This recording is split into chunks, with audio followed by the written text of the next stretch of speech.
This is Broke Gourmet News with Roy Cooks a Lot. Hi, I'm Roy Cooks a Lot. In breaking news, grocery prices are still rising, but one cook refuses to back down. Tonight, we go inside the kitchen to see how he's fighting inflation one meal at a time. First, let's go to our reporter in the field, Roy. Roy, how's it going over there? Yeah, we're here today in my little kitchen where we're going to be making this Depression-Era meatball with tomato gravy. It's going to be fantastic, and this recipe has the potential to bring joy to millions. This recipe is made for 4 people, and hopefully we could even feed more.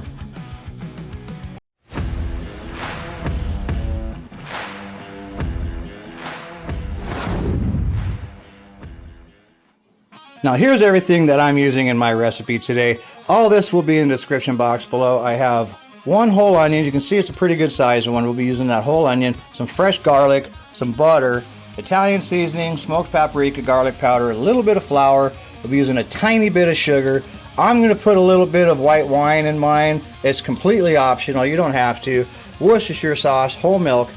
I'm using tomato puree. You can also use crushed tomatoes if you want. You're going to need some beef broth. I have better than bouillon. Any kind of bouillon, any kind of beef broth will work just fine.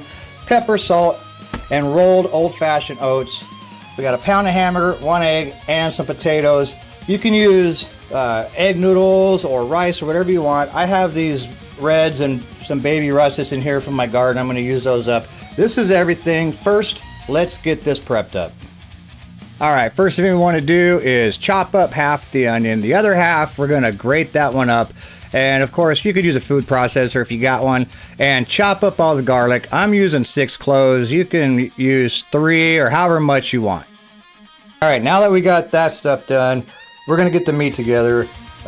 We need a binder. Our binder is going to be the rolled oats. That's going to help make this pound of hamburger stretch, because we need it to stretch as far as we can. We got a family to feed, but first we need to get these things swollen. So what we're going to do, I got a half a cup of rolled oats we're going to put in there, and a half a cup of milk.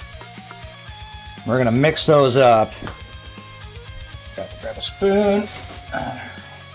We're going to mix those up and let them swell. We're going to let them sit for like 10 minutes. And just let them swell up. And then we'll be back. Alright, let's see if I can do this all in one take. You can see there's still a lot of moisture in there. We're going to go ahead and add the hamburger, all the grated onions, half a teaspoon of garlic powder, 1 tablespoon of Worcestershire sauce, 1 egg, and a pinch of salt and a pinch of pepper. And then we're just going to mix it all up by hand really good. Mix it really good. You want to get all that moisture all over those oats because they still have to soak up some of that. We can't have all that moisture in there. Now we're going to cover it with cellophane wrap, and we're going to wait and just let it sit for another 10 or 15 more minutes. Alright, now I put about a 1/4 cup of vegetable oil in because we need to make these balls. See how many we can get, but we want them big enough to where they actually, you know, a couple of them will be a meal. So it looks like I'm getting like 11 of them. That ain't bad. And we just want to fry them off. Now check this out. I use this spoon to flip these over very carefully because these things are still extremely fragile. The idea here is we want to get them cooked off on both sides, get that Maillard reaction all over them, and we don't want to cook them all the way through just yet.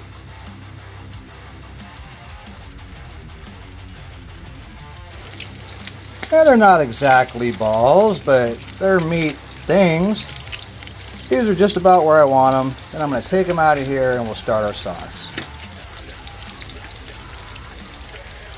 Alright, 2 tablespoons of butter go in. I'm going to get that melted off. We're going to start to saute our onions. So let's get the onions in. Get those cooked off for 2 or 3 minutes. A little pinch of salt to help. Now, I added the garlic. Same thing. Cooked those off for a minute or 2. I put in about a... Where is it? There it is. A 1/4 cup of flour. I remember because this is a gravy. So we're going to cook off that flour a little bit. And I put a splash of white wine. 15 ounces of tomato puree with your beef broth. Get that, start mixing up. And a teaspoon of Italian seasoning, as well as half a teaspoon of the smoky paprika. Now we just want to use our broth and just kind of thin it out a little bit and get it to the consistency that we want. Perfect. I think we're jumping the gun. Hold on. Stop. Stop. Stop. Wait. Take them back out, dude. Take them back out. Oh my God. We forgot to add the milk. Alright guys, I did it again. I forgot to add the milk. We're going to put about a quarter cup of milk or so in there. Jeez. Mix that up real good. Then we'll put the meatballs back in. Put the lid on it and let them simmer for about 15 minutes on low.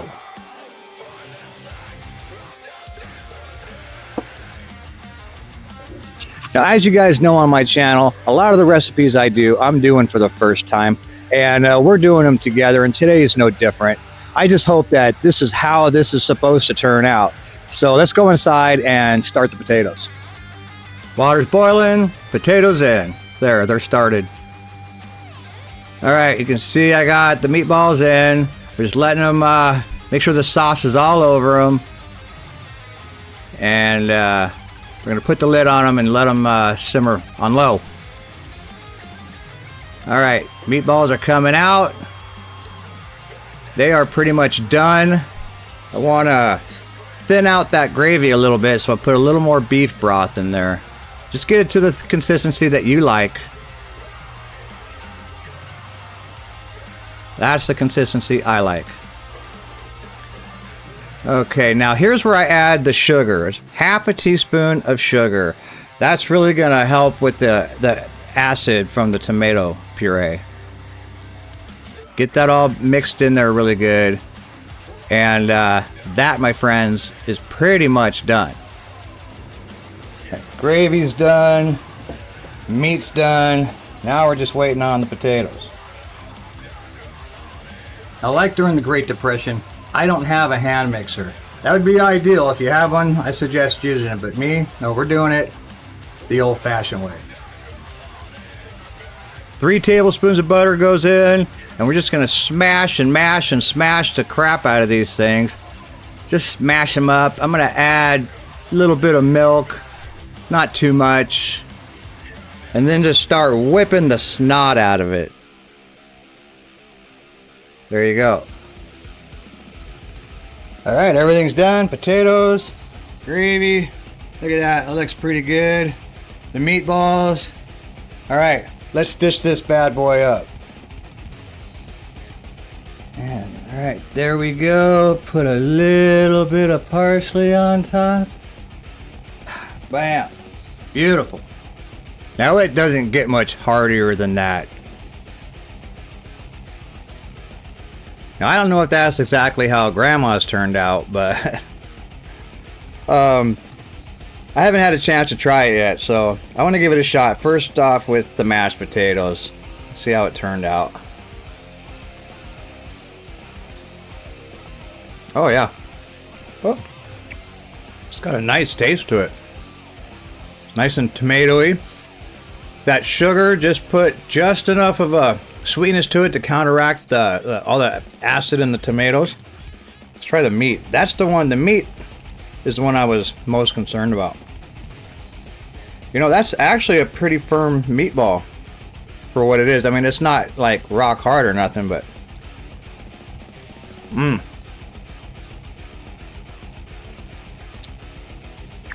wow. You know, it's like Grandma's meatloaf, but in a much smaller form over mashed potatoes. That tomato gravy really is the star of the show, though. It really, really is. And as you can see, 1 pound of hamburger, I made 11 meatballs.